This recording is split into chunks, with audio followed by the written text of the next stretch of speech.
पीढ़ी हमारे किसान अलग अलग स्पीसीज की अलग अलग वैरायटी इनको सहेज कर रखते गए और उसको विकास करते रहे। किसान की विरासत, धरती के वनस्पति संसाधन, एक अधिकार जिसका दुनिया भर के देश करते हैं सम्मान।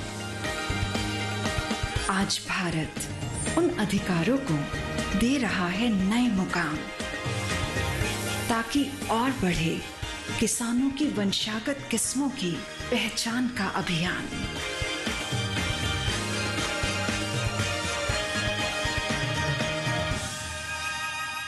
नमस्कार किसान भाइयों बहनों, दूरदर्शन किसान की खास पेशकश कृषि दर्शन में आप सभी का स्वागत। मैं हूं आपके साथ अदिति शर्मा। किसान भाइयों बहनों, हमारा ये कार्यक्रम खास है क्योंकि सही समय पर हम कृषि जगत में हो रही गतिविधियों की जानकारियां आप तक पहुंचाते हैं। हमेशा की तरह लेकर आए हैं हमारे तीनों सेगमेंट्स, विज्ञान और किसान, कृषि, स्टार्टअप और फार्मिंग इंडिया। तो फिर आइए आज के अंक की यहाँ शुरुआत करते हैं।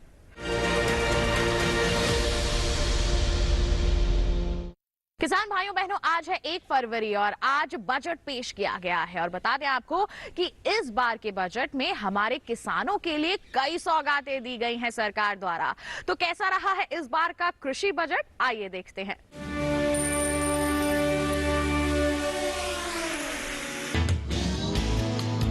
पिछले बजटों की तरह ही मोदी सरकार का ये बजट भी किसानों और गांवों के लिए कई तरह की सौगात लेकर आया है। सरकार ने 2023-24 के लिए 20 लाख करोड़ रुपए के कृषि ऋण का लक्ष्य निर्धारित किया है। इस ऋण में पशुपालन, डेयरी और मछली पालन पर विशेष रूप से ध्यान केंद्रित किया जाएगा।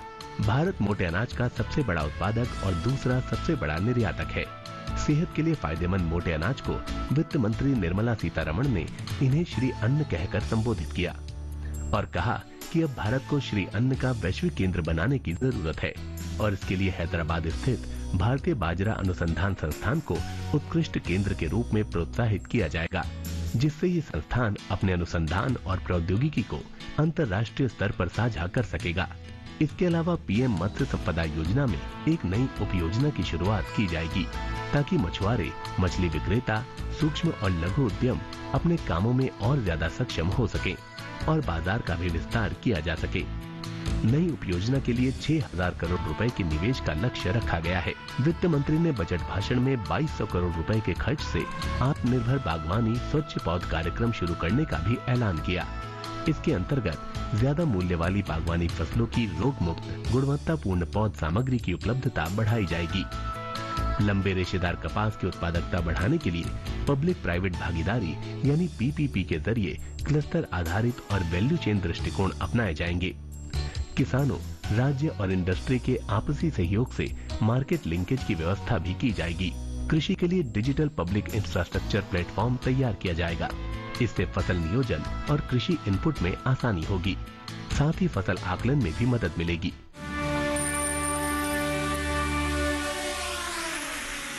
आइए अब कार्यक्रम में नजर डालते हैं हमारे सेगमेंट विज्ञान और किसान पर।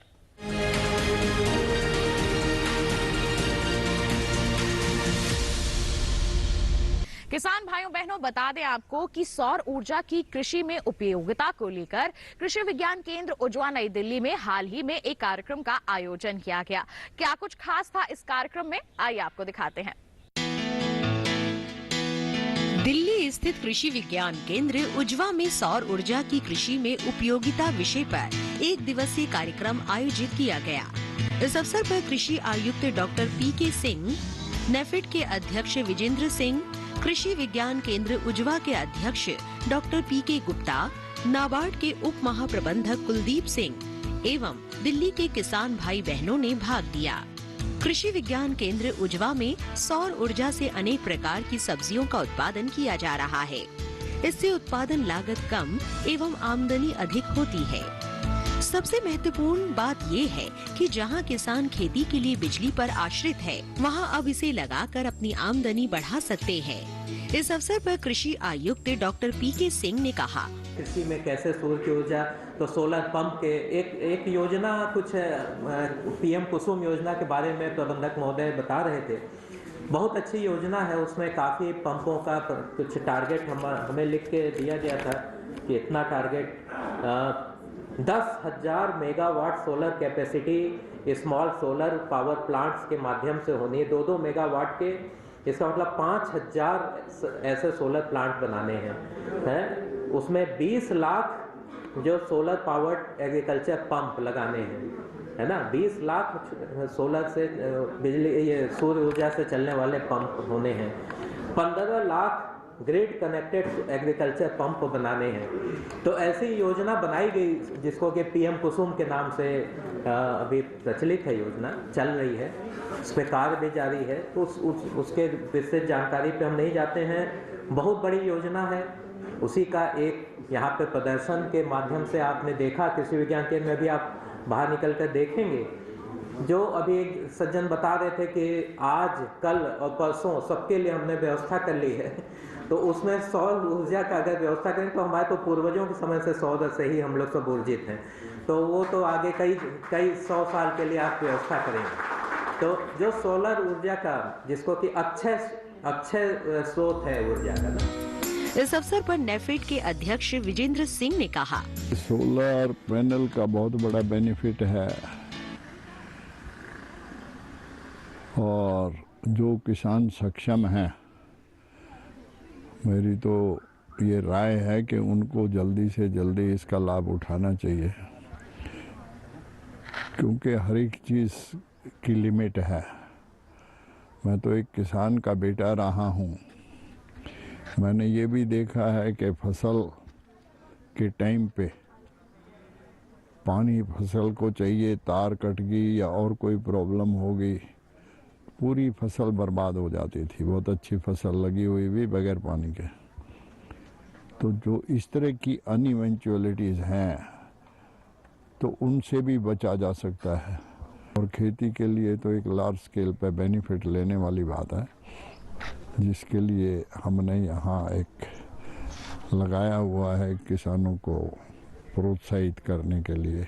और गवर्नमेंट भी उसमें, बहुत सी स्टेट गवर्नमेंट्स बहुत अच्छा इंसेंटिव भी दे रही है, सब्सिडी देते हैं, कहीं 50% है, कहीं 70% है। तो उसका लाभ उठाना चाहिए और किसान उससे हमेशा के लिए बेनिफिट में रहेगा। इस अवसर पर डॉक्टर पीके गुप्ता ने कहा, देखिए, ये एक हम लोगों ने एक दिवसीय राज्य स्तरीय दिल्ली स्तर पे एक हम लोगों ने सेमिनार करने का प्रयास किया, जिसका ऑब्जेक्टिव ये है कि जो सौर ऊर्जा है उसको एग्रीकल्चर में कहाँ कहाँ हम लोग यूटिलाइज कर सकते हैं, उसकी महत्व क्या है। आपको बताऊंगा कि 110 किलोवाट का सोलर यूनिट हम लोगों ने लगाया है, जिसमें 3rd टायर फार्मिंग सिस्टम कर रहे हैं। टॉप पे फोटोवोल्टिक प्लेट्स हैं, बीच में हम क्लाइंबर पे उसमें कुकुरबिटेसी को ले रहे हैं और बॉटम पे हम डिफरेंट क्रॉप ले रहे हैं, लीफी वेजिटेबल्स ले रहे हैं, पालक है, धनिया है, मेथी है, उसको लेके कर रहे हैं। और काफ़ी इंकरेजिंग रिजल्ट है और फार्मर्स के लिए काफ़ी बेनिफिशियल है। किसानों को हम डिफरेंट वेराइटियों का डेमोस्ट्रेशन करते हैं, उनका परफॉर्मेंस दिखाते हैं कैसा आ रहा है, उसका यील्ड कितना है, ड्यूरेशन कितने का करके है। और किसान आता अपनी आंखों के सामने देखता है, क्वेश्चन पूछता, फिर सेटिस्फाई होकर उसको अपने खेतों पे लगाता है और उसका परफॉर्मेंस एवेलुएट करता है, तो उसको बैटरी मिलता है, जो हमारे कृषि विज्ञान केंद्र का मुख्य उद्देश्य है। और इस समय हमारे यहाँ डिफरेंट लगभग 10 वेराइटी पोटैटो की, 8 वेराइटी सरसों की लगा रखा हम लोगों ने, लहसुन की भी 11 वेराइटी है, प्याज की भी 5 वेराइटी है हम लोगों ने। और सरसों के अलावा हम लोगों ने चना भी लगाया है, गेहूं भी लगाया है। किसान उसको देखता है कैफेटेरिया में, जो परफॉर्मेंस उसको अच्छा लगता है उसको एडॉप्ट करता है, जो हमारा ऑब्जेक्टिव है इस क्रॉप कैफेटेरिया की। और आपको ये भी बताना चाहूँगा, दिल्ली पहला कृषि विज्ञान केंद्र इंडिया का है जहाँ पे 110 किलोवाट का सोलर डेमोस्ट्रेशन यूनिट लगा हुआ है। इसको देख के भारत सरकार और राज्य सरकार काफ़ी इंकरेजिंग है और किसान भी इस प्रोजेक्ट को लगाना चाह रहे हैं। अभी अशोक गुलाटी जी ने हमारे यहाँ विजिट किया था, उन्होंने बोला कि इसको काफ़ी हाई लेवल पे जाने की बात है, उन्होंने हाई ऑफिसर से बात किया है और 100 कृषि विज्ञान केंद्र में ऐसा लगाने का उनका एक मुहिम है कि हम लगवाएंगे। 1-2 साल में ऐसा प्रयास चल रहा है और हम लोग भी जो भी इनपुट आता है उसको हम लोग देने का प्रयास करते हैं। दिल्ली गवर्नमेंट, सेंट्रल गवर्नमेंट, अटारी और आईसीआर को देने का प्रयास करते हैं। और ये जो हम लोगों ने सोलर यूनिट लगाया है, इसके हम थैंक्स देते हैं दिल्ली ट्रांसको लिमिटेड और नाबार्ड के माध्यम से क्या रहा है हम लोग। इस अवसर पर नाबार्ड के उप महाप्रबंधक कुलदीप सिंह ने कहा, सौर ऊर्जा का प्रयोग बढ़ाने के लिए किसानों के प्रदर्शन के लिए केवीके उज्वा नई दिल्ली और नाबार्ड दिल्ली ने ट्रांसको दिल्ली के माध्यम से एक यहाँ पर डेमो यूनिट बनाया है, ताकि उसको देख के जो सभी किसान अपने फार्म पे जो है इस टाइप के पैनल लगाएं और उन पैनल में जो है पैनल के नीचे कृषि कर पाएं ताकि उनको एक एडिशनल अतिरिक्त आय उनको मिले और इस तरह जो है उनकी जो आमदन जो है हम बोल रहे हैं कि डबल हो तो वो उसमें जो है उनका सहयोग मिले और जो क्लीन एनर्जी है वो उसका प्रोडक्शन भी बढ़े और किसान लोगों को जो है बाहर की ऊर्जा पर निर्भर ना रहना पड़े, उनको जो उनकी जो भी ऊर्जा की आवश्यकता है वो वहीं से मिले और जो बिजली बच जाए वो बेच के अतिरिक्त उनको आय मिल पाए। यही आज का कार्यक्रम का हमारा मेन उद्देश्य है और इस यूनिट को हम आज फार्मर्स को दिखाएंगे, केवीके के जो वैज्ञानिक है उसके बारे में बताएंगे और जो सौर ऊर्जा के टेक्निकल एक्सपर्ट है वो उसकी जो है तकनीकी जानकारी देंगे।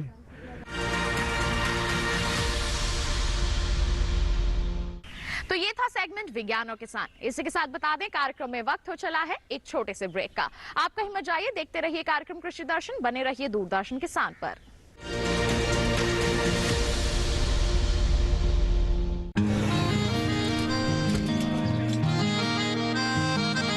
क्या बात है भाई, आजकल तो काफी खुश नजर आ रहे हो। क्यों ना हो, अब मैं ऑर्गेनिक खेती जो कर रहा हूँ ये पूरा प्राकृतिक है, ऑर्गेनिक है। इसमें हमारे खेत, हमारी फसल और हमारी जेब सब फायदे में होते हैं और इसमें लागत भी कम है। जी हाँ, आप भी ऑर्गेनिक खाद का प्रयोग करें, अपनी फसल और मिट्टी को तंदुरुस्त बनाएं और आपकी आमदनी में इजाफा करें। अधिक जानकारी के लिए किसान call centre toll free number 1800-180-1551 पर कॉल करें और लॉग ऑन करें kisan.gov.in और farmer.gov.in। कृषि और किसान कल्याण मंत्रालय द्वारा किसान हित में जारी।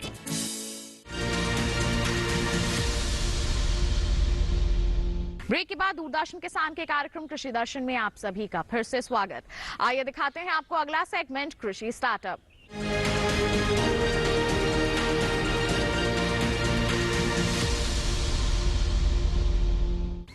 आज के हमारे सेगमेंट में हम आपको लेकर चलेंगे उत्तर प्रदेश के आगरा में और वहां पर सफलतापूर्वक मछली पालन कर रहे हमारे सफल मछली पालक अरविंद कुमार से आपकी मुलाकात करवाएंगे। जानेंगे उनसे कि कौन सी चुनौतियों का सामना करते हुए उन्होंने ये मुकाम हासिल किया है।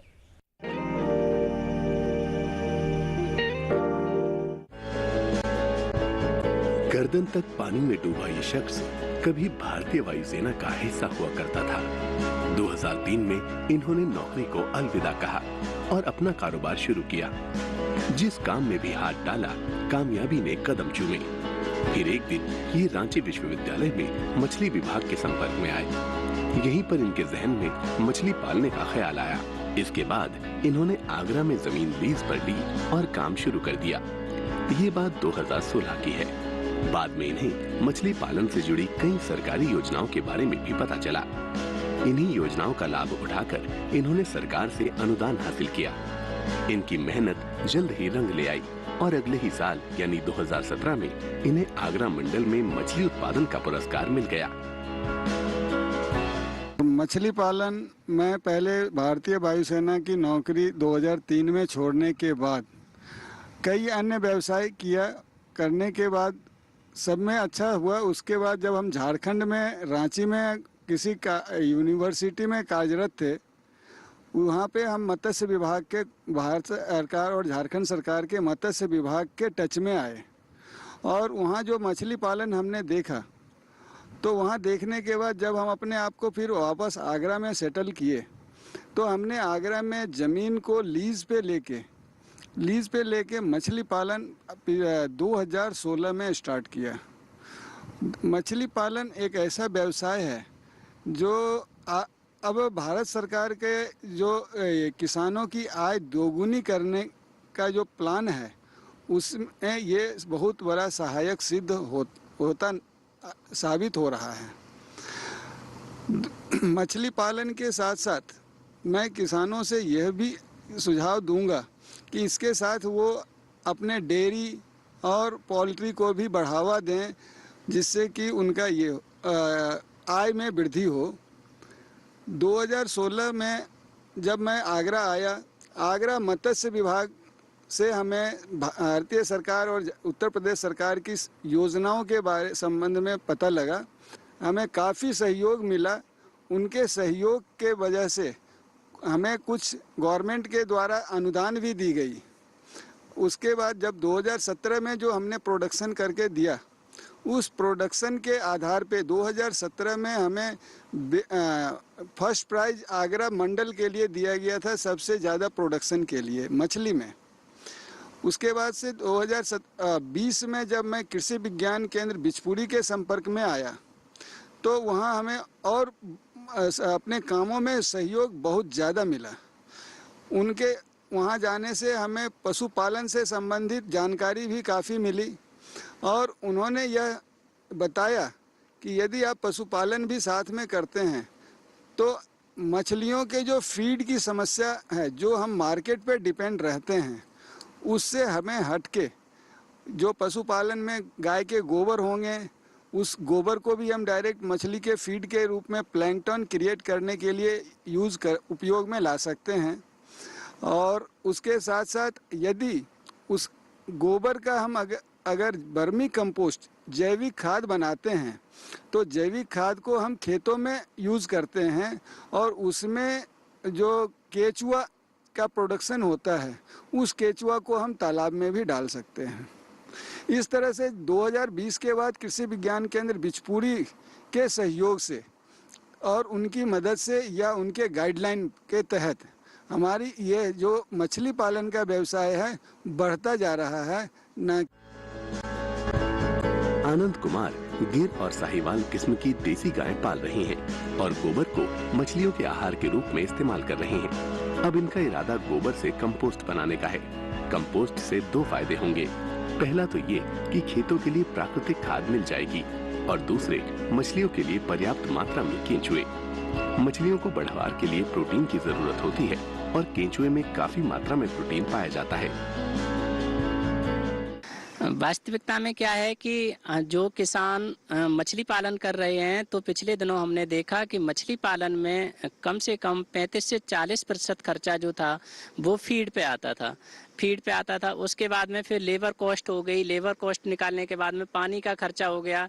इस तरह से अगर कॉस्ट ऑफ कल्टीवेशन निकालें तो मछली पालन में खर्चा जो है 80-90% तक हो जाता है जाके। तो जहां एक फीड वाली बात थी 35-40% खर्चा आता था, तो एक सामान्य तौर पे जैसे नेचुरल फार्मिंग की जैसे बात करें तो गाय के गोबर से बाकी मुर्गी पालन करके उसकी बीट का इसमें उपयोग करके किस तरह से मछली का वेट बढ़ाना है और मछली का उत्पादन जो अधिक लेना है, उन पर हम लोगों ने बहुत अच्छे प्रयास किए हैं और जो हमारे आगरा जनपद के किसान हैं आज बहुत अच्छा उत्पादन भी ले रहे हैं।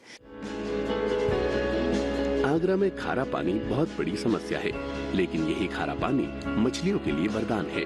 अरविंद कुमार इस वरदान का भरपूर फायदा उठा रहे हैं। तो किसान भाइयों बहनों, ये था सेगमेंट कृषि स्टार्टअप। इसी के साथ बता दें कार्यक्रम में वक्त हो चला है एक और छोटे से ब्रेक का। आप कहीं मत जाइए, देखते रहिए कार्यक्रम कृषि दर्शन, बने रहिए दूरदर्शन किसान पर।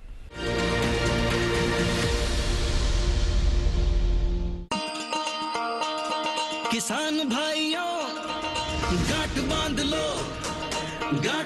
लो, बात बहुत है काम की, समृद्धि के पैगाम की। मिट्टी के मिजाज को समझो, मिट्टी के हर राज को समझो, मिट्टी की तुम जांच कराओ, मुफ्त सॉइल हेल्थ कार्ड ले जाओ। कभी मुनासिब बीज लगाओ, सही किस्म की खाद ले आओ, जितनी जरूरी उतनी डालो, सही मात्रा खुद पहचानो, इसको अपना मंत्र बना लो, मिट्टी की सेहत तो जानो। बात बहुत है काम की, कम लागत अधिक वरदान की। किसान भाइयों गांठ बांध लो, आज ही मिट्टी की जांच कराएं, राज्य सरकार के कृषि अधिकारी से संपर्क करें और मुफ्त में सॉइल हेल्थ कार्ड पाएं। कृषि और किसान कल्याण मंत्रालय द्वारा किसान हित में जारी। ब्रेक के बाद दूरदर्शन किसान के कार्यक्रम कृषि दर्शन में आप सभी का फिर से स्वागत। आइए अब आपको दिखाते हैं सेगमेंट फार्मिंग इंडिया।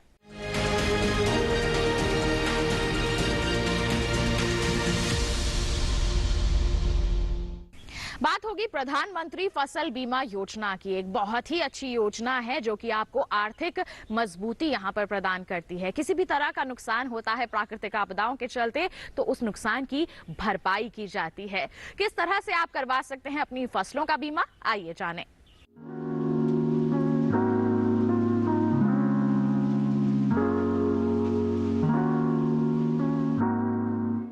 प्रधानमंत्री फसल बीमा योजना के तहत प्राकृतिक आपदा, कीड़े और रोग की वजह से सरकार द्वारा अधिसूचित फसल में से किसी नुकसान की स्थिति में किसानों को फसल बीमा और वित्तीय सहायता देना मुख्य काम है। इसके अलावा किसानों की खेती में रुचि बनाए रखने के प्रयास एवं उन्हें स्थायी आमदनी उपलब्ध कराना भी इस योजना का उद्देश्य है। कृषि के क्षेत्र में दिनों दिन हो रहे बदलाव और नई आधुनिक पद्धतियों को अपनाने के लिए प्रोत्साहित करना भी इस योजना का एक उद्देश्य है।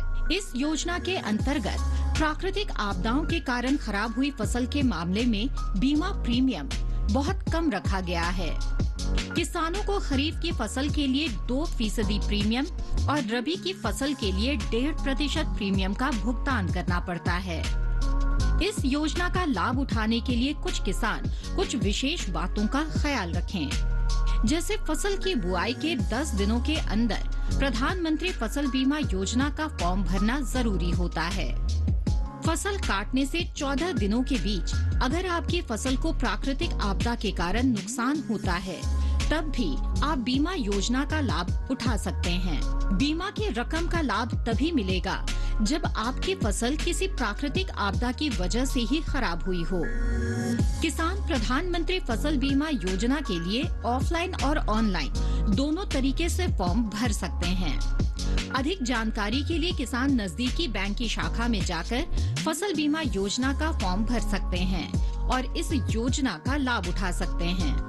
किसानों के हित के लिए केंद्र सरकार द्वारा नित नए नियम और योजनाएं बनाई जा रही है।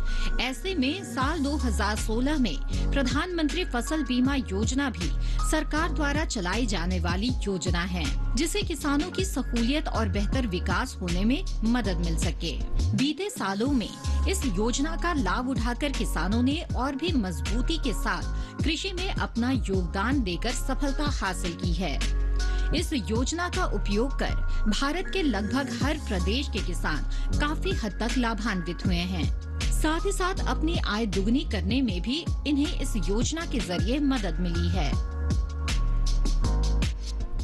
तो ये था सेगमेंट फार्मिंग इंडिया। इसके साथ बता दें आज के अंक में बस इतना ही। उम्मीद है जितनी भी जानकारियां आज के कार्यक्रम के माध्यम से आप तक पहुंचाई गई हैं सभी आपके लिए फायदेमंद साबित हुई होंगी। एक विशेष जानकारी और है आपके लिए, टीवी स्क्रीन पर दिखाए जा रहे QR कोड को स्कैन कर लीजिए, सीधा पहुंच जाएंगे हमारे YouTube चैनल पर। दोबारा हमारा ये कार्यक्रम आप देख सकते हैं। साथ ही आप हमें ईमेल कर सकते हैं। ईमेल ID है krishidarshan@gmail.com। आप हमें पत्र लिख सकते हैं। पता है हमारा कृषि दर्शन, कमरा नंबर 58, CPC दूरदर्शन, खेलगांव, नई दिल्ली 11009। तो इसके साथ किसान भाइयों बहनों आज के लिए इतना ही। अगले अंक में फिर होंगे हाजिर, तब तक के लिए दीजिए इजाजत। आप बने रहिए दूरदर्शन किसान पर। नमस्कार।